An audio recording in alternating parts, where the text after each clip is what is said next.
Hi guys, my name is Satish Raghuvanshi और आज हम स्टार्ट करने वाले हैं जिपमेट का क्वांटिटेटिव एप्टीट्यूड। राइट।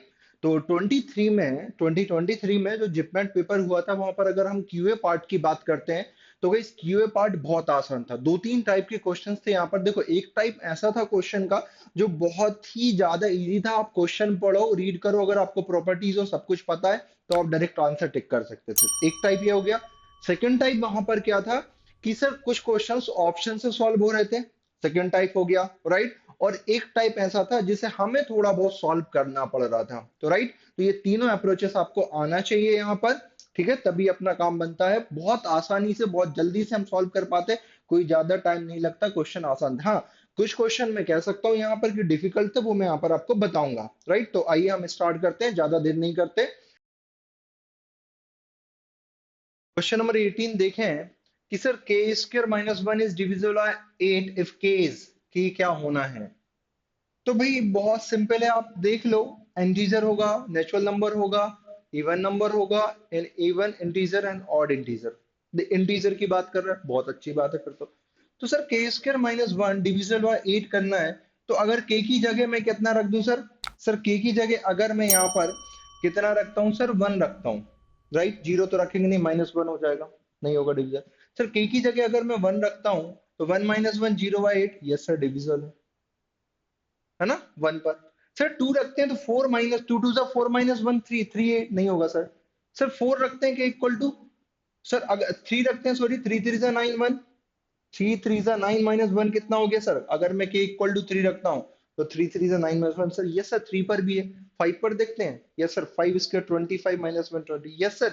तो के अगर आप ऑड रखोगे ना तभी है, तो के इज एन ऑड इंटीजर। कितना कितना डायरेक्टली देखना ही था बस, आपको पेन पेपर भी नहीं उठाना था। तो क्या हो जाएगा, के इज एन ऑड इंटीजर। आगे इस क्वेश्चन नंबर 19 देख लेते हैं कि the difference in the sum and the product of two numbers are in the ratio 1 is to 5 is to 12. Right, this is the ratio किसका, डिफरेंस का है। क्या बोल रहा है कि डिफरेंस का रेशियो, सम का एंड प्रोडक्ट का रेशियो हमें गिवन है। तो प्रोडक्ट ऑफ टू नंबर्स 18 बोल रहा है, देखते हैं क्या 18 होगा। तो अगर मैं बोल देता हूँ मान लो नंबर 1x 5x और 12x है, समझ ना, सीधा हम सॉल्व कर लेते हैं, ज्यादा दिमाग नहीं लगाना। तो डिफरेंस दे रखा, मान लो दो नंबर ए और बी हैं, तो ए और बी का डिफरेंस कितना है सर, एक्स हो गया 1x। एंड सम का दे रखा है, सम कितना है, मान लो ए प्लस बी है, तो सम कितना दे रखा है सर, 5x दे रखा है, कोई बात नहीं है। और सर प्रोडक्ट कितना दे रखा है सर, ए इंटू बी, आपको बोल रहा है 12x दे रखा है, आपने एक्स ले लिया, रेशियो में इसलिए आपने एक्स ले लिया। बात समझ में आ रही, ठीक है सर। सर यहाँ ऐड करेंगे तो क्या होगा, बी कैंसिल हो जाएगा, twice of a equal to 6x हो जाएगा। तो इस तरीके से ए कितना बन गया, टू से थ्री टाइम जाएगा, ए इक्वल टू 3x बन गया। तो कहीं ए कितना बन गया हमारा, 3x बन गया। बात समझ में आ रही है, ठीक है सर। यहाँ से मैंने कैंसिल कर दिया, ए 3x बन गया। अगर ए 3x बन गया, ए यहाँ पुट करोगे तो यहाँ से बी आ जाएगा, 3x पुट करोगे तो बी कितना होगा सर, बी हो गया 2x हो गया। समझ में आ रही, इन दोनों नंबर का, दो नंबर का प्रोडक्ट हमें कितना है, हमने यहाँ से देखा ए और बी का सर 12x, दोनों नंबर का प्रोडक्ट करो, 3x into two x equal to कितना बोल रहा है 12x। एक्स और एक्स कैंसिल, थ्री टू जा सिक्स से 12 जाएगा, तो एक्स कितना बचेगा सर, x2 बच गया। तो सर x2 बच गया, अब x2 पुट करके देख लो आप यहाँ पर। सर तो ये तो 24 आ रहा है, और क्वेश्चन क्या बोला, प्रोडक्ट ऑफ टू नंबर्स 18, तो ये रॉन्ग है। बात समझ में आ रही, क्योंकि ये दो नंबर का प्रोडक्ट दे रखा है, तो ये तो रॉन्ग हो गया।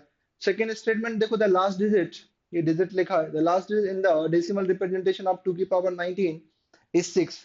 तो लास्ट डिजिट क्या देखते हैं, पावर को 4 से डिवाइड करते हैं और रिमाइंडर को 2 की पावर कर देंगे। राइट, पावर को 4 से डिवाइड करेंगे, 4 टू 8, 1 बचेगा 11, 4 टू 3 बचेगा, मतलब 2 की पावर जो रिमाइंडर बचा वो 3 हो गया। और 2 की पावर 3 क्या होता है सर, 2 टू 4 टू 8 आ रही, जबकि क्या बोल रहा है 6, तो ये गलत है। तो दोनों स्टेटमेंट क्या है, फॉल्स है। Both statement 1 and 2 are true, both statement 1 and second are false. तो option number B is correct हो जाएगा आपका। हाय गाइस, क्वेश्चन नंबर 20 हम यहाँ पर देखते हैं कि given below two statement, statement number 1 क्या है, volume of the right circular cylinder of the base radius 7 and the height is 10 is this. Volume देख लो, राइट सर्कुलर क्या है, सिलेंडर की बात कर रहा है। सिलेंडर का वॉल्यूम क्या होता है sir, pi r square h होता है। Pi r square h, pi की वैल्यू बोल रहा है 22/7, आप ले सकते हो अपनी मर्जी से, नहीं ये ले लो, और होती भी वही, हम ज्यादातर यूज वही करते हैं। कई बार 3.14 भी देते हैं। रेडियस कितनी गई, 7। तो 7 के स्क्वायर 7 इंटू 7 बनेगा, एंड हाइट कितनी है सर, बहुत प्यारी दे रखी है 10, राइट। तो गाइस ये लो, ये 7 से 7 गया। अब क्या 7 का मल्टीप्लाई करना, 7 टू द 14, 15, 1 5 4 0। सर बिल्कुल करेक्ट है, state number 1, right. Now tell me the answer for second statement, right. कितने आसान थे, लोग बोल रहे थे सर स्टेटमेंट दे दिया। अरे स्टेटमेंट दे दिए तो क्या हो गया भाई, देने दो ना। वो तो और आसान हो रहा है आपके लिए, कैलकुलेशन ही नहीं करना। जब वो क्वेश्चन पेपर बनाता है, बोलता है भाई मैं 2 स्टेटमेंट दे रहा हूँ, बच्चे को 2 स्टेटमेंट चेक करवा रहा हूँ, वो उसमें ज्यादा डिफिकल्टी डाल ही नहीं सकता। अगर डालेगा तो एक क्वेश्चन हमने किया उस तरीके से जाएगी। बात समझ आ रहा है, जो टाइम एंड वर्क का क्वेश्चन था वैसे चले जाएगा, उतना बना भी नहीं सकता वो आपके लिए। तो total surface area of the cylinder having a radius of the base 14 and the height is 30, ये है। तो भाई आपसे बोले total surface area of the cylinder क्या होता है, देख curve surface area plus area of the base plus top, right. तो मैं ऐसे ही लिख लेता हूँ। तो कर्व सरफेस एरिया क्या होता है, 2 पाई r h होता है, राइट। बात समझना। Plus area of the base pi r square, और पाई स्क्वायर टॉप का हो गया तो 2 पाई r स्क्वायर हो गया, राइट। तो बस यहां से जो भी कॉमन निकाल सकते हो, 2 पाई r कॉमन निकाल लो, क्या बचा, h प्लस r बचा। और यहाँ भी 22/7 ले लो बोल रहे हैं। लो भाई 22/7, हैविंग अ रेडियस कितनी है 14, h प्लस r देख लो आप क्या है sir. Sir h plus r 14 है, और h कितना दे रखा है 13, 30 14 प्लस 30, राइट। 7 1 जा 7 2 जा 14, तो 4 इंटू कितना बचा सर, ऐसे कर लिया करो, 22 नहीं आते मल्टीप्लाई, 4 छोटे से अच्छे से मल्टीप्लाई हो जाता है। इंटू ये कितना बचा सर, 44 हो गया, राइट। अब 22 का मल्टीप्लाई इसका इसमें मत करना, बड़ा हो जाएगा, आपको मल्टीप्लाई नहीं आते। तो समझ रहे हैं तरीका क्या, ट्रिक क्या होती है। 22 का इसमें कर लो, 22 का 4 टाइम क्या होता है 88, 8 बचा, और फिर 88 होगा, 88 और 8 कितना हो जाएगा 96 हो जाएगा, ठीक है। अब 4 का मल्टीप्लाई आसान हो जाएगा, 8 4 जा 32, 3 बच गया, राइट। 4 6 जा 24, 3 कितना 27, 5 6 7 हो गया ना। हाँ 2 बचा, 36 और 2 38, तो 3872 सर ये भी सही है। तो दोनों स्टेटमेंट ट्रू जा रहे हैं, both the statement one and second are true, तो option number A is correct. बात समझ में आ गई। क्वेश्चन नंबर 21 देखिएगा, इसकी Sonali purchase two pen drive A and B, their cost price का रेशियो दे रखा है, सेल्स देम 10% प्रॉफिट ईच, हर एक को सेल पर 10% प्रॉफिट पर सेल कर रही है, अर्न टोटल 22 रुपीज प्रॉफिट पहली बार में। अगर वो बोल रहे टोटल प्रॉफिट क्या होगा अगर पेन ड्राइव को पहले को 20% लॉस पर और दूसरे को 30% प्रॉफिट पर बेचे। बहुत आसान क्वेश्चन है, कोई दिमाग नहीं लगाना, सीधा रेशियो दिया है, तो उसको कोई ऐसा नंबर मान लो कि परसेंटेज आसानी से कैलकुलेट हो जाए। तो अब देखो ए और बी है भाई, ए और बी की कॉस्ट प्राइस का रेशियो आपको यहाँ पर गिवन है, दैट इज कितना है सर 5:6, तो इसको 50 और 60 मान लो, कोई दिक्कत नहीं है। तो ये कॉस्ट प्राइस का रेशियो हो गया, मतलब कॉस्ट प्राइस हमने 50 60 मान ली। तो इनकी अगर हम ए और बी की सेलिंग प्राइस देखेंगे तो क्या होगा सर, बहुत ही आसान हो जाएगा, क्योंकि वो बोला if she sells on them 10% profit each, मतलब पहले को भी 10% प्रॉफिट पर और दूसरे को भी 10% प्रॉफिट पर। तो कि इसका 10% प्रॉफिट अगर मैं निकालूंगा ना तो 5 बनेगा, और इसका 10% 6 बनेगा। तो प्रॉफिट पर बेच दिया तो इसको 55 पर, और इसको कितने पर बेच दिया सर, 6 निकलेगा, 66 पर बेच दिया, राइट। तो सीधा समझ में आ रहा है, या तो आप दो टोटल सेलिंग ऐड कर लो तो भी वही बात है, 121 बन रही है, और ये टोटल कॉस्ट दोनों की कितनी बन रही है सर, 110 बन रही है। तो कितना 11 का प्रॉफिट, या 5 और 6 11 का प्रॉफिट। तो कितने पार्ट का, ये पार्ट में ही देने दो, कुछ भी रहने दो सर। इसके अकॉर्डिंग हमने 11 पार्ट्स का प्रॉफिट है, 11 पार्ट्स का प्रॉफिट हमें कितना दे रखा है, 22 रुपीज दे रखा है। तो वन पार्ट की वैल्यू कितनी हो जाएगी सर, इसके अकॉर्डिंग 2 रुपीज वन पार्ट की वैल्यू हो गई, राइट। बहुत अच्छी बात सर, 2 रुपीज वन पार्ट की वैल्यू हो गई, ओके। या तो इनमें वैल्यूज पुट कर दो, नहीं तो इन्हीं को फिर से सॉल्व कर लो। अब क्या बोल रहा है कि what will be her total profit if she sells pen drive A 20% loss. मान लो इसको कितने पर बेच दिया सर, 20% लॉस पर। गाइस 20% लॉस पर बेचेगा तो 20% हटा दो, तो 40 पर सेल कर दिया, राइट। तो और pen drive B on 30% profit, 30% मतलब इस पे कितना प्रॉफिट कमाया सर, 18 का प्रॉफिट कमाया। बात समझ में आ रही है सर, 18 का प्रॉफिट, 666, 30% और 18 का प्रॉफिट कमाया, तो कितना हो गया सर, 78 हो गया। बात समझ में आ रही है। हाँ सर 18 का प्रॉफिट कमाया तो 78 हो गया, राइट। तो अब यहाँ पर हम देख लेते हैं टोटल सेलिंग कितनी बनी, टोटल कॉस्ट तो इतनी, यहाँ के अकॉर्डिंग टोटल सेलिंग देख लेते हैं सर 118। अभी भी प्रॉफिट कितने का कमाया, टोटल वही पूछ रहा है, sells pen drive this, then what will be her total profit, right. Total profit 110 में खरीदा, 118 में बेच दिया, 8 पार्ट का प्रॉफिट है, बट एक पार्ट की वैल्यू 2 रुपीज है, मतलब 16 रुपीज का प्रॉफिट है। कितना आसान था, है ना। तो इन क्वेश्चन को ऐसे सॉल्व करेंगे। आइए देखते हैं question number 22, the expression where a and b are the constant. ठीक है, एक्सप्रेशन दे रखा है ए और बी कांस्टेंट है। एक्सप्रेशन क्या है भाई? 2x³ plus ax² plus bx+3। Right, ये एक्सप्रेशन आपको गिवन है। Okay sir, has a factor x-1। Guys अगर इसका फैक्टर x-1 है तो ये x-1 से कंप्लीटली डिविजिबल है, मतलब ये रिमाइंडर जीरो होगा। तो इसको हम जीरो के इक्वल रख सकते हैं जब x इक्वल टू 1 पुट करेंगे। राइट, तो अगर मैं इसको x इक्वल टू 1 पुट करूंगा तो इसको जीरो के इक्वल रख सकता हूं। तो 1 पर तो भाई यही रहेगा, तो x1 हो जाएगा, 2 + 3 5 हो जाएगा। तो 5 + a + b is equal to 1। तो यहाँ पर a + b is equal to कितना हो जाएगा? ये सॉरी, ये जीरो रहेगा क्योंकि जीरो पुट करना पड़ेगा, मैंने बोला क्योंकि ये इसका फैक्टर है। तो सर -5 हो जाएगा, a + b is equal to -5। Next क्या देख लेते हैं, और क्या दे रखा, and leaves a remainder of 15 when divided by x+2। जब इसे x+2 से वो डिवाइड कर रहा है ना, तो रिमाइंडर 15 है, तो यहाँ रिमाइंडर जीरो था, यहाँ 15 है, सीधी बात है। राइट, यहाँ पर कंप्लीटली डिविजिबल नहीं है जब इससे डिवाइड करना है, तो 15 दे रखा है। तो आपने रिमाइंडर थ्योरम पढ़ी होगी, तो यहाँ 15 आ जाएगा इक्वल में, और क्या x की जगह -2 पुट करोगे, x इक्वल टू -2 आएगा ना। तो भाई यहाँ पर आप यहाँ पर पुट करो 2 इंटू एक्स इक्वल टू -2, तो कितना होगा? -8 हो जाएगा, प्लस a -2, तो ये 4 बचेगा प्लस का, इस बात का ध्यान रखना। यहाँ पर माइनस का इफेक्ट पड़ेगा, -2b + 3, क्योंकि x की जगह मैंने -2 पुट किया है। ओके सर, कोई दिक्कत नहीं है। इसको थोड़ा सा सॉल्व कर लेते हैं। -16 + 4a -2b + 3, बात समझ में आ रही? हाँ सर, ये 13 बचेगा, 16 और 3 कितना हो गया? 13। -13 इस तरफ जाएगा तो 28 is equal to 4a -2b। Guys 2 से डिवाइड कर देंगे, 14 is equal to 2a -b बचेगा। और यहां से इसको यहां ले आओ, और आपने बोला कि सर ये -5 is equal to a + b है। अगर दोनों को ऐड करूंगा तो ये तो दोनों हो गए, और ये 9 बचा इज इक्वल टू 3a बचा, a is equal to 3। Guys a equal to 3 यहाँ पुट करो, तो b इक्वल टू कितना जाएगा? 3 इस तरफ है, राइट, प्लस का, तो कितना हो जाएगा इस तरफ? -3, -8 हो जाएगा b। तो a इक्वल टू 3 और b equal to -8।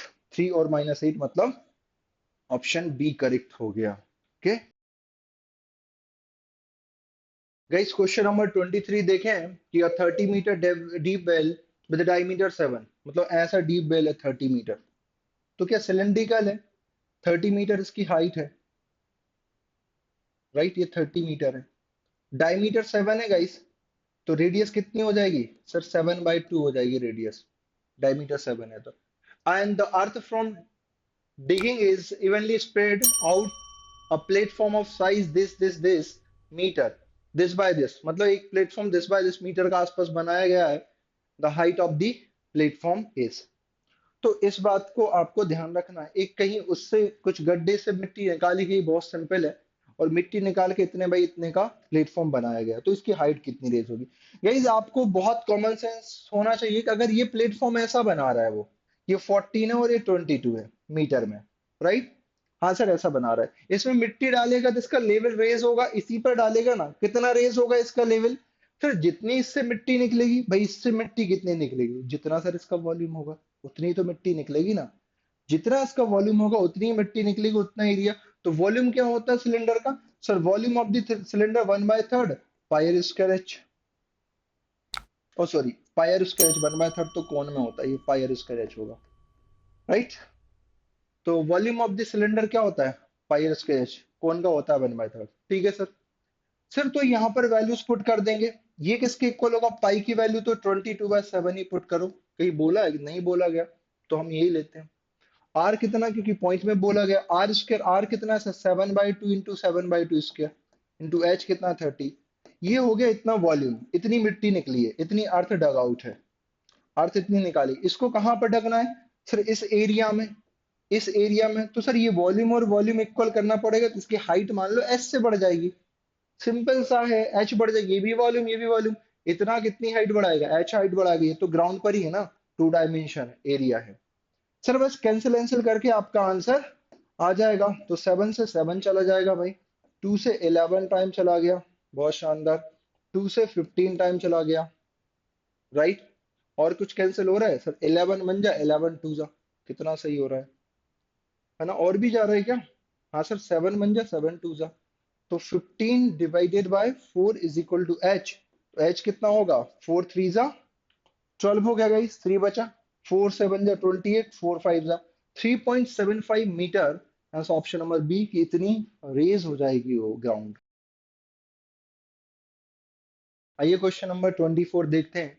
Given below are two statement in the context of the throwing the two different dice together. दो डिफरेंट डाइस को फेंक रहा है और प्रोबेबिलिटी पूछी, तो दो डिफरेंट डाइस को भाई थ्रो कर रहा है, तो प्रोबेबिलिटी टोटल आउटकम्स कितने होते हैं, 36, क्योंकि 6 × 6 36 हो जाएंगे, तीन डाइस के 6 × 6 हो जाएंगे, दो डाइस के टोटल आउटकम 36 है। अब बोल रहा है probability that the two numbers obtained have even sum. वो क्या बोल रहा है, below are two statement in the context of the throwing two different dices। दो different dice को अगर कोई थ्रो करता है, तो पहले डाइस पर कुछ नंबर आता है और दूसरे डाइस पर कुछ नंबर आता है। नंबर तो 1 to 6 ही होते हैं ना, 1 2 3 4 5 6। ऐसे ही दूसरे नंबर पर भी होंगे, 3 4 5 and 6। समझ में आ रही बात? ठीक है sir. The probability that the two numbers obtain have even sum, मतलब उनका दो नंबर का सम करो तो इवन आ जाएगा।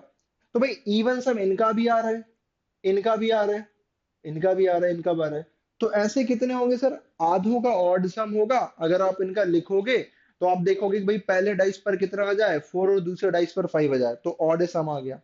पहले डाइस पर 5 बजा और दूसरे डाइस पर 5 बजा, तो इवन सम आ गया, राइट। पहले डाइस पर 4 आ जाए, दूसरे पे 6 आ गया, तो भी इवन सम। तो ऐसे देखोगे आधे ऑड सम होंगे और आधे इवन सम होंगे। तो गाइस ऑब्वियसली 50% प्रोबेबिलिटी होगी, मैक्सिमम प्रोबेबिलिटी 1 होती है, आधी प्रोबेबिलिटी इवन आने की और आधी ऑड आने की। तो the probability that two numbers often have even some is 0.5। बिल्कुल सही है सर पहला स्टेटमेंट, कहीं से कहीं तक दिक्कत नहीं है। अब समझो the probability that two numbers often have even product. Sum तो हम समझ गए बहुत अच्छे से बात, सर इवन प्रोडक्ट की बात कर रहा है। अगर हम दो नंबर्स का इवन प्रोडक्ट, दो डाइस पर, पहले डाइस पर भी 6 नंबर है, दूसरे पर भी 6 नंबर है, अब हमें प्रोडक्ट कौन सा चाहिए। वो कह रहा है कि sir the probability that the to number even product, right. अब इवन प्रोडक्ट तो थोड़े ज्यादा होंगे, क्यों होंगे ज्यादा वो भी समझो आप, ऑड प्रोडक्ट कम होंगे। अगर आप ऑड प्रोडक्ट की प्रोबेबिलिटी निकालो और 1 में से अगर आप माइनस कर देते हो तो इवन की प्रोबेबिलिटी आ जाएगी। तो देखो आप ऑड प्रोडक्ट देखोगे भाई, 6 6 का प्रोडक्ट, 6 5 का प्रोडक्ट, देख पा रहे हो 6 4 का प्रोडक्ट, तो ये तो इवन प्रोडक्ट आएंगे। बेटर एक ऑड प्रोडक्ट किन किन का बनेगा, देखो पहले डाइस पर भी 1 3 5 है, राइट होंगे, दूसरे डाइस पर भी 1 3 5 होंगे, राइट। तो आप इनको इनसे मल्टीप्लाई करोगे ना, आप इनको ऑड एक तरीका, दो तरीके, तीन तरीके, 1 से मल्टीप्लाई करेंगे, इसको करेंगे, तो मतलब ऐसे कितने सर 9। टोटल कितने फैक्टर्स आ रहे हैं सर, को कितने तरीके आ रहे हैं सर, 9 तरीके आ रहे हैं, 9 वेज आ रहे हैं। बात समझ में आ रही, हाँ सर 9। तो ऑड आने की प्रोबेबिलिटी क्या है सर, 9 है, कितने में से, टोटल 36 में से, दैट इज 1/4। अब 1/4 हो गई ऑड आने की, तो इवन आने की प्रोबेबिलिटी क्या होगी भाई साहब, 1 में से 1/4 माइनस कर देंगे तो 3/4 आ जाएगा, और 3/4 मतलब 0.7 होता है। तो गाइस क्या हो गया, सेकंड स्टेटमेंट भी आपका ट्रू हो जाएगा। तो आइए गाइस क्वेश्चन नंबर 25 की बात करते हैं। इफ 8 डिजिट नंबर 58325 भी मतलब बढ़िया सा लिखा है, दिखने में अच्छा दिख रहा है, तो इसको किससे करना है हमें डिविजिबल। भाई 88 से डिविजिबल होना चाहिए, देन 2a+5 भी पूछा है। अगर 88 से डिविजिबल होना चाहिए तो ये नंबर किस किस से डिविजिबल होना चाहिए, इसका बना लो। कितना सर, 8 से डिविजिबल होना चाहिए और 11 से, 11 × 8 या फिर 8 × 11 आपका 88 हो जाता है। तो गाइस अगर इस नंबर को मैं 8 से डिविजिबल बनाना चाहता हूँ, तो 8 से डिविजिबल के लिए लास्ट की 3 डिजिट डिविजिबल बाय 8 होना चाहिए। सर बहुत सही बात है, 8 से डिवाइड करेंगे 3 डिजिट को, 8 8 जा 64, इन 3 डिजिट की बात कर रहा हूँ, 3 6 5 इनको। अगर मैं 8 से डिवाइड करूँ, 8 8 जा 64, 1 बच रहा है रिमाइंडर, राइट। तो 1 रिमाइंडर बच रहा है, और ये b क्या बनेगी, वो 8 से डिवाइड हो जाए। अब रिमाइंडर 1 बच रहा है, तो b की वैल्यू 1 बनेगी तो भी नहीं होगा, 2 3 4 बनेगी नहीं होगा, 6 बनेगी तभी होगा, 7 8 9 पर भी नहीं होगी। तो इसका मतलब b क्या हो जाए, 6 हो जाए। तो हमारा नंबर कितना आ गया, अब a 8 से डिविजल हो गया, 5a 3 2 4 6 5b। ओके, अब 11 से डिविजल होना चाहिए, तो कुछ नहीं, अल्टरनेट डिजिट का सम और उनका डिफरेंस। तो अल्टरनेट डिजिट मतलब अगर मैं a से स्टार्ट करता हूँ, a + 2 + 6, राइट, और b मेरा कितना बन चुका है, b मेरा 6 बन चुका है, राइट। इस बात का ध्यान रखना। ओके सर, इन सब का सम, और किन का सम सर, इनका सम, ऑल्टरनेट डिजिट का सम देख लेते हैं। तो 5 + 3 8, और 4 + 5 9, 8 और 9 17, 17 का सम, इनका कितना सम हो रहा है, 6 + 6 12, राइट, और टू 14, 14 प्लस ए, और ओके, इन दोनों का डिफरेंस करके देख लो तो कितना बनेगा भाई, इन दोनों का डिफरेंस करोगे तो -14 माइनस ए, ओ सॉरी, हाँ ये 17 तो 3 बन जाएगा, यहाँ पर 3 माइनस ए बन जाएगा। अभी 11 से डिविजिबल देखना है, तो सर या तो जीरो हो जाए इनका डिफरेंस तो भी 11 से डिविजिबल होता है, या फिर ऐसा नंबर रखो भाई 9 भी रखोगे तो भी 6 आ जाएगा, एक ही वैल्यू डिजिट रख के देखो ना, 1 to 9। हाँ सर, तो 3 ही एक ऐसा पॉसिबल है जिसमें जीरो आ रहा है, तो जीरो बन जाएगा इनका डिफरेंस तो भी 11 से डिविजिबल होगा। तो ए की वैल्यू कितनी पुट करनी पड़ेगी हमें, सर ए की वैल्यू 3 पुट करनी पड़ेगी, और बी की कितनी आ गई सर, 6 वैल्यू आ रही, तो इसके हिसाब से हम आंसर देख लेते हैं। 2 इंटू ए कितना है 3, 5 इंटू बी कितना 6, तो 2 3 6, 5 6 30, 36 आपका आंसर हो जाएगा। Option number A is correct. आसान क्वेश्चन है, कोई डिफिकल्ट नहीं थे। क्वेश्चन नंबर 26 देखिए कि given below are two statement, one is labeled as assertion A and other is labeled as a reason R। तो assertion क्या है, sum of first 100 even natural numbers divisible by 5 is n। ये सबसे पहला question हम solve करते हैं, पहला assertion क्या है उसको देखते हैं। वो क्या बोल रहा है, sum of first 100, 100 नंबर कितने 100, लेकिन कैसे है वो, इवन नेचुरल है गाइस, और वो किससे डिविजिबल है 5 से। अगर आप स्टार्ट करते हो तो 5 से डिविजन, पहला नंबर 5 होगा, फिर 10 होगा, 15 होगा, 20 होगा, राइट, 25 होगा, 30 होगा, ऐसे चलते रहेगा। लेकिन ऐसे कितने नंबर है सर, अप टू 100 टर्म्स हैं, 100 नंबर्स हैं ऐसे। इस अगर ऐसे 100 नंबर्स हैं, लेकिन वो कह रहा है इवन है, वो इवन नेचुरल, तो मतलब 5 नहीं आएगा, 15 नहीं आएगा, 25 नहीं आएगा, इवन हमें चाहिए। तो स्टार्ट कहां से होना चाहिए सर, वो 10, 20, राइट, समझ रहे हैं ना। तो इनका सम निकालना है। अब हमें नंबर्स पता है, लास्ट टर्म हमें नहीं पता, तो हम S N equal to N by two A plus l से भी तो निकाल सकते हैं, एल निकाल कर, बट मैं डायरेक्ट फॉर्मूला आपको पता है ये भी होता है, उसको अगर पुट कर देते हैं, S N equal to N by two, right, two A plus N minus one into D. जैसे L equal to last term निकालना है, nth टर्म निकालना है, A plus N minus one into D put कर दिया मैंने यहाँ पर। ये फॉर्मूला वही, S N equal to N by two A plus L, ठीक है। यहाँ से अगर हम कैलकुलेट करते हैं एन बाई टू, एन कितना है सर, ऐसे 100 बोल रहा है, वो बोल रहा है ना 100 natural number divided by two, two into a first term 5 नहीं होगी, कितनी होगी 10 होगी, n minus one into d, तो 99 टर्म है, टोटल 100 हो रहा है ना टर्म, तो एन माइनस वन कितना हो जाएगा, 100 minus one 99। Common difference D क्या है सर, इन दोनों का डिफरेंस, इन दोनों का डिफरेंस तो पॉजिटिव 10 है। तो ये सम बन गया, ये 50 बन गया, और ये कितना बन गया है सर 20 बन गया, और ये 990 बन गया। मतलब 1010, 50 इंटू 1010, इसको मल्टीप्लाई करोगे तो कितना आ रहा है सर, 1020 505, ये बन रहा है। क्या इससे मैच कर रहा है ना सर, तो असर्शन तो गलत है। सेकेंड बोला sum of the N terms of an arithmetic progression is given by, हाँ सर ये फॉर्मूले से बिल्कुल दिया जाता है, तो रीजन करेक्ट है। तो देखते हैं ऑप्शन क्या है, ए एन आर ट्रू, नहीं सर ए और आर ट्रू है ही नहीं है, पहली बात, both A and R true, right, यहाँ पर सर दोनों ऑप्शन गलत हो जाएंगे, क्योंकि ए और आर तो ट्रू है ही नहीं है, ए क्यों ट्रू है, वो बोल रहा है both A and R true, both है, ये दो गलत है। A is true but R is false, sir third देखो, ए इज ट्रू ना सर, ए नहीं true, R is false. Sir D है सही, डी ऑप्शन हो जाएगा, A is false but R is true. समझ पा रहे हैं आप बात को, फॉर्मूला यही होता है, और इसमें गलती ये कर दी इन लोगों, कुछ लोग ये करते हैं 5 से काउंट कर लेते हैं, वो ध्यान रखना, इवन नेचुरल पूछ रहा है, ओके। ये क्वेश्चन नंबर 27 बड़ा आसान है, ग्राफ दे दिया था। अगर आपको पॉलिनोमियल का थोड़ा बहुत भी idea, graph of the polynomial y equal to fx given, तो then the number of its zeros क्या होंगे सर, एक्सिस, ये ग्राफ एक्सिस पर कितनी जगह काटा, एक दो तीन जगह, राइट, y एक्सिस नहीं देखते, तीन, तो 3 जीरोस हो जाएंगी, सीधा सिंपल सा आंसर है। क्वेश्चन नंबर 28 देखिए, काफी देखने में बड़ा लग रहा है, इतना बड़ा क्वेश्चन है नहीं, आसान है, बहुत पढ़ के देखो आप, थोड़े कैलकुलेशन अच्छे जाएंगे, बट हिसाब से करना। कि 90,000 विद हिम, सुमित के पास 90,000 रुपीज हैं, ही purchase three items A B C for 15,000, 13,000, 35,000 respectively, and put the remaining money in a bank deposit that pays compound interest 15% per annum. After 2 years, he sells off the three items 80% their original price. Also withdraw entire money from the bank by closing the account. What is the total change in asset? बढ़िया question है, time taking थोड़ा सा था, but अच्छे calculation करना था, speed अच्छी होनी थी कैलकुलेशन में, बाकी कोई दिक्कत नहीं था। देखो ये 90,000 है, ये 35,000 है, और 13,000 है। मैं इससे दो जीरो हटा दूं तो यहाँ से भी हटा दूं, यहाँ से भी हटा दूं, थोड़ा सा कैलकुलेशन छोटा हो जाएगा, हटा सकता हूं मैं।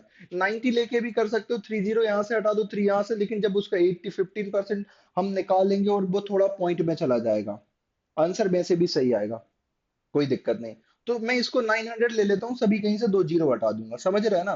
तो अगर मैंने बोला कि उसके पास मान लो 900 रुपीज थे, तो क्या कर दिया उसने, उसने ही 3 आइटम्स एबीसी परचेस कर लिए, यहां से भी दो जीरो हटा दो, एक आइटम ए, एक आइटम बी और एक सी, तो A B and C item उसने परचेस कर लिया, राइट। एक आइटम सी परचेस किया उसने, तो ए कितने का किया, दो जीरो हटेंगे तो 150, ये 130 और ये 350, थोड़े से हल्के कैलकुलेशन हो जाएंगे। तो टोटल कितना बचा, रिमेनिंग को उसने क्या कर दिया, बोल रहे बैंक में डिपॉजिट कर दिया, कंपाउंड इंटरेस्ट पर 15% इंटरेस्ट रेट मिल रहा है, ठीक है सर। तो यहाँ पर देखो 350 प्लस 150 कितना हो जाएगा, 500, और 630 ये कितना हो गया, सभी का ऐड करेंगे तो सर ये कितना हो गया सर, 630 रुपीज, राइट। उसने यहाँ डिपॉजिट कर दिया, तो यहाँ पर कितना बचा सर, 270 रुपीज। तो उसने 270 रुपीज को कहाँ पर कर दिया सर, बैंक में डिपॉजिट कर दिया। बैंक में कंपाउंड इंटरेस्ट मिल रहा है 15%, 15% का अगर आप फ्रैक्शन देखोगे तो 3/20 बनेगा। तो 20 + 3 मतलब compound interest after 2 year, principal after 2 साल, प्रिंसिपल प्लस इंटरेस्ट बनेगा, लेकिन कंपाउंड इंटरेस्ट तो वो मैं सीधा अमाउंट लिख देता हूं। तो कैसे बनता है, आप वैसे निकाल लेना फॉर्मूले से, नहीं तो हम ऐसे भी निकाल सकते हैं कि 15% का फ्रैक्शन बनाया, दैट इज 3/20, राइट। तो क्या करते हैं, 23 बाय, एक साल बाद कितना हो गया, 270, 23/20, फिर ये एक साल बाद ही हो गया, सक्सेसिव इंक्रीज हो रहा है, फिर एक साल फिर 15% से बढ़ा, तो फिर कितना हो जाएगा, या तो 115 डिवाइडेड बाय 100 तो भी यही बनेगा, तो ये फिर 23/20 हो जाएगा। बात समझ में आ रही है, ठीक है सर, बहुत आसानी से आ रही है। ओके गाइस, अब देखो यहाँ पर ये जीरो से ये जीरो कैंसिल हो जाएगी, मतलब आफ्टर 2 साल बाद उसको कितना मिला, मैं बस वो देखना चाहता हूँ। तो इन दोनों का स्क्वायर कितना हो जाएगा सर, ये तो नीचे कितना बन गया, 2 2 4 इंटू 4 40 बन गया, इन दोनों का 23 इंटू 23 कितना हो जाएगा सर, 529 हो जाएगा। इसमें किसका मल्टीप्लाई करना है सर, 27 का, या तो आप अलग अलग डिजिट से मल्टीप्लाई कर लो, या फिर डायरेक्टली 27 से कर लो। नहीं आता तो मैं थोड़ा सा आपको समझा देता हूँ। आपको 25 की टेबल आती, बिल्कुल सर, 25 नाइन से कितना होता है सर, और दो ज्यादा है हर बार, तो 9 टाइम में 18 बढ़ जाएगा। तो 25 नाइन से कितना होता है सर, 225, 225 में आप 18 ऐड करेंगे, राइट, तो कितना हो जाएगा सर, 143 हो जाएगा। कितना होता है, मैंने ये बताया ना कि 225 और कितना होगा, दो ज्यादा है, 9 टाइम में 18 ऐड हो जाएगा, तो कितना हो गया भाई, ये हो गया 243, राइट। तो हम कितना लिख देंगे, 324, हम कैरी फॉरवर्ड ले जाएंगे, 27 का 2 टाइम कितना होगा, 54, 54 और 24 कितना, 58, 78 हो जाएगा ये, राइट। तो हम 7 बचा लेंगे, राइट, 54 50 और 60, हाँ सही है। तो 7 और देखेंगे, तो 27 फाइव जा नहीं पता, लेकिन 25 फाइव जा हमें पता है कितना होता है, 125, और दो ज्यादा है तो 5 टाइम में दो दो बढ़ेगा, तो 10, तो 135, 135 और 7 कितना होगा, 142, तो ये कितना बन गया, 14283। समझ गए बात को सर, ये पॉइंट्स का एक जीरो ये लग जाएगा, और 4 से डिवाइड कर देंगे इसको, क्योंकि हमें ये वैल्यू की जरूरत पड़ रही है। तो 4 से करेंगे सर डिवाइड, तो कितना टाइम जाएगा गाइस, 4 3 जा 12 हो जाएगा, राइट। कितना बच रहा है सर, 220, 4 3 जा 12, 2 4 5 जा 20, 4 7 जा 0, 30 हो जाएगा, और 30 कितना बचेगा, 4 7 जा 28, 4 5 जा, अब एक पॉइंट हटेगा, तो जीरो यहाँ लगनी चाहिए, क्योंकि एक एक हमें किससे डिवाइड करना है, 40 से करना है, तो ये हो जाएगा 075। समझ गए ना, 357 075। आई होप ये आपका डाउट यहाँ तक क्लियर हो रहा होगा, कोई यहाँ पर डाउट नहीं आ रहा होगा। ये मैंने मल्टीप्लाई, तो थोड़े से कैलकुलेशन अच्छा होना चाहिए, तरीका मैंने बता दिया टेबल का, ठीक है सर। ये वैल्यू यहाँ से आ गई। अब वो क्या बोल रहा है, after 2 years he sells the three items 80% of their original price, मतलब उनकी ओरिजिनल प्राइस कितनी थी, 630 सी, इसका कितने पे बेच दिया सर, 80% पर, तो भाई 80% की वैल्यू निकाल लो, इतने पर सेल कर दिया। 8 3 जा 24, कितना बचा, 2, 48 टू 50। बात समझ में आ रही है, 8 3 जा 24, 2 बचा, और 40 टू 50, हाँ। तो इतने में इन्हें बेच दिया, और इतना यहाँ से आ गया, ये अमाउंट आया है, ध्यान रखना क्यों, क्योंकि मैंने गाइस सीधा 115, 217 के 115 अपॉन 100 करोगे, तो 23/2 आएगा, 20 आएगा, राइट। एक साल बाद, 2 साल बाद, तो ये अमाउंट आ गया। तो इतना, ये जो मतलब उसने क्या किया था, 3 आइटम को परचेस किए थे इतने इतने में, तो इनको कितने में बेचे, 80% पर बेचे। एक तो ये उसके पास पैसा आया, और एक पैसा कहाँ से आया, एक कंपाउंड इंटरेस्ट में किए थे वहां से आया। तो टोटल पैसा कितना हो गया सर, इस 504 को यहाँ ऐड कर देते हैं तो हमें ये पता चल जाएगा उसके पास टोटल पैसा इतना हो गया। बात समझ में आ रही है? ठीक है सर, टोटल पैसा उसके पास कितना हो गया, ये 7 में से 4 जाएगा 3, और ये क्या कर दिया, ऐड करना है ना, क्यों माइनस कर रहा हूं मैं। 7 + 4 11, कितना बचेगा इस 1 6 और 5 3 8, 861.075 ये उसके पास पैसा हो गया, और टोटल इतना था। तो what is the total change in asset, कितना चेंज आया भाई, डिक्रीज हो गया बिल्कुल। तो नेगेटिव वाला आंसर आएगा, या तो ए होगा या तो सी होगा, ये हमें पता है। लेकिन सर डिक्रीज कितना हुआ, अगर आप यहाँ से देख पा रहे हैं, यहाँ से तो 861 इसको 862 मान लेते हैं, तो 862 में से 900 जाएगा तो आपका बचेगा 38, राइट। 38 बचेगा, हाँ 38 पॉइंट। अब क्या है, ये 1 में से पॉइंट, हम 1000 में से मान लो 0.75 चला गया, राइट। क्योंकि 1 को 1000 3 ले लेते हैं, या तो फिर आप ऐसा कर लो, 1000 में से 0.75 माइनस कर लो, राइट। तो कितना होगा, 925 हो जाएगा आपका। बात समझ में आई? तो माइनस ऐसे कर सकते हैं 925। तो इतना चेंज हुआ कितने पर सर, इनिशियल वैल्यू 9 पर, 900 पर इंटू 100%। तो दो जीरो से दो जीरो कैंसिल हो गई, 9 से इसको कैंसिल करते हैं, 9 4 जा 36, कितना बचेगा सर, पॉइंट लग जाएगा सर, 2 बचेगा 29, 9 3 जा 27, 2 बचेगा। देखो 9 4 जा 36 आ गया वैसे आंसर, कितना था 4.3, हमारा ऑप्शन आ गया सी करेक्ट आ गया। डिक्रीज हो रहा है ना, पहला ऑप्शन मत करना, 4.1 और 3 में बहुत फर्क हो रहा है यहाँ पर, राइट। तो इस तरीके से ये वाला क्वेश्चन खत्म हो गया, कैलकुलेटिव था।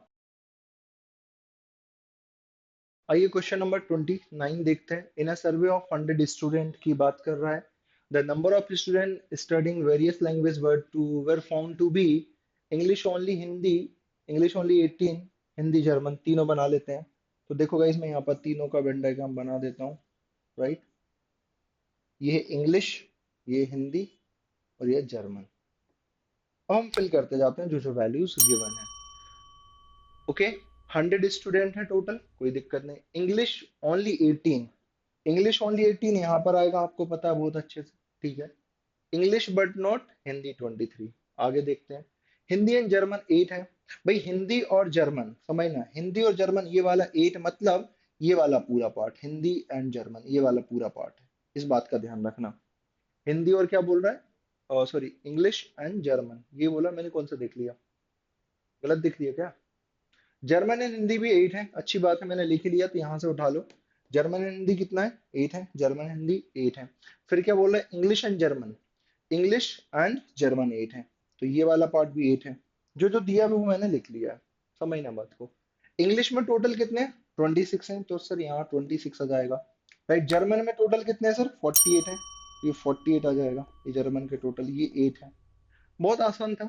जर्मन एंड हिंदी 8 हमने लिख लिया है, जर्मन एंड हिंदी 8 हम लिख चुके हैं। नो लैंग्वेज इज 24, मतलब जो कोई भी लैंग्वेज नहीं, वो कितने हैं, 24 है, ठीक है। Then which of the following statement true. Okay, अब समझो बात को आप, यहाँ पर अपन स्टार्ट करते हैं कहाँ से, इंग्लिश से। एक पॉइंट अभी मैंने छोड़ रखा है, ध्यान रखना।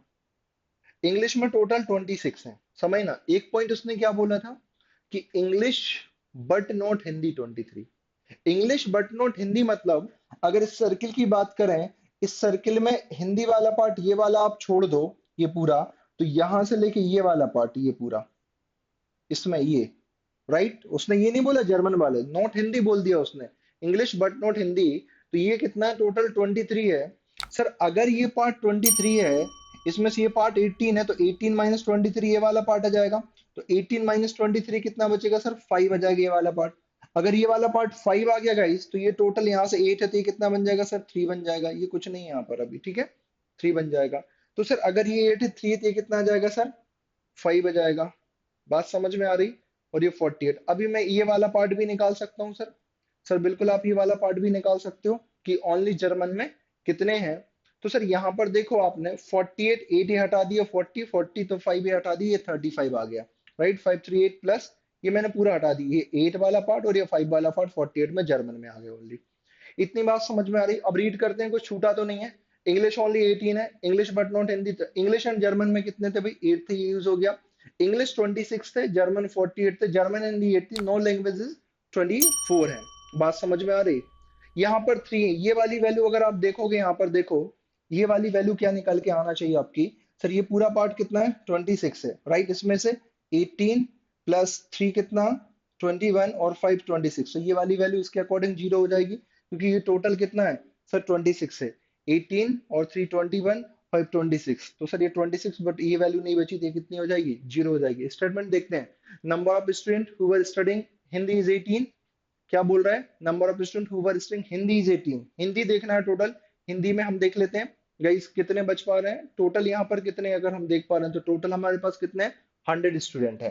टोटल 100 स्टूडेंट में से वो बोल रहा है 24 कोई लैंग्वेज को पसंद नहीं करते, मतलब यूनिवर्सल की वैल्यू आपको दे दी 100, इसमें से 24 नहीं करते, ये तो वो है जो कोई ना कोई लैंग्वेज वाले हैं, राइट। तो जो 24 है वो हमने इसमें लिखे ही नहीं, जिनकी कोई लैंग्वेज नहीं है। तो कितना बचा सर, रिमेनिंग 76 बचा। अब 76 रिमेनिंग में से ये वाला पार्ट कैसे निकालूंगा सर, ये पूरा सर्कल देखो, ये 48 हो रहा है, हाँ सर ये पूरा 48 हो रहा है, 48 में से ये ऐड कर देंगे, राइट। ये पूरा मेरे पास पता है इन तीनों की वैल्यू कितनी है 76 है सर, तीनों की वैल्यू 76 है, इसमें से ये 48 हो रहा है, राइट, और ये 18 और ऐड कर दो तो ये पूरा मुझे पता चल जाएगा, उसको माइनस कर दूंगा तो ये वाला पार्ट आ जाएगा, ये वाला ओनली हिंदी वाला। तो 50 66 हो गया, तो इसमें से मैं 66 माइनस कर दूंगा, तो कितना बचा सर 10 बचा, तो ये 10 बच रहा है। अब क्वेश्चन का स्टेटमेंट फर्स्ट देखते हैं, number of student who were studying Hindi is 18। Hindi वाले कितने हैं सर, 18 है क्या, देखो हिंदी वाले, ओनली हिंदी नहीं सर, हिंदी बोल रहा है वो, 10 plus 5 15 3 18। Yes sir, statement 1 is correct. Second statement को चेक करते हैं, number of student who were studying English and Hindi is 3। क्या इंग्लिश और हिंदी 3 है सर, बिल्कुल, ये वाला पार्ट तो 0, इंग्लिश हिंदी 3 है, सेकंड भी करेक्ट है भाई आपका। थर्ड वाला देखते हैं, number of student who were studying English Hindi and German 3। Yes sir, बिल्कुल सही है, तीनों वाला भी 3 है, तो तीनों स्टेटमेंट 3 है, सही है, तो option number A B C are correct. आइए क्वेश्चन नंबर 30 देखते हैं कि triangle ABC angle B equal to 90। Sir बिल्कुल, एंगल बी को आप क्या बनाइए सर 90 बना लेते हैं, this is B this is 90, right. ये बी वर्टेक्स है, ये 90 है, तो एबीसी एक ट्राइंगल है, ओके। बीसी इक्वल टू 5 दे रखा है, एसी और एबी का डिफरेंस 1 सेंटीमीटर है, समझ ना। आप एक्स एक्स लेके भी कर सकते हो, कोई दिक्कत नहीं। एसी और एबी का डिफरेंस, एसी बड़ा होगा ऑब्वियसली, ये हाइपोटेनियस है, राइट, हाइपोटेनियस क्या होगा, बड़ा होगा। एसी और एबी का डिफरेंस, इन दोनों का डिफरेंस 1 है, तो पाइथागोरस ट्रिपलेट लगा के देखते हैं, 5 ये 13 हो जाता है हाइपोटेनस, अगर ये 12 है तो सर इसी केस में सेटिस्फाई कर रहा है, वन डिफरेंस इसी में होता है, तो ये डेफिनेटली 12 होना है। क्या निकालना है, 1 प्लस साइन सी, ये सी पर लगाना है भाई, तो 1 प्लस साइन सी पर लगाओ। साइन क्या होता है, साइन इक्वल टू होता है perpendicular upon hypotenuse, that is 12 upon 13, और 1 प्लस कॉस क्या होता है, base upon hypotenuse 5/13, right. 13 LCM लेंगे तो चला जाएगा, तो 13 प्लस 12 25, और 13 प्लस 5 कितने हो गए 18, तो 25/18, मतलब option number D is correct. कितना सिंपल था। क्वेश्चन नंबर 31 देखिए, keep the difference, if the difference the circumference and radius of a circle.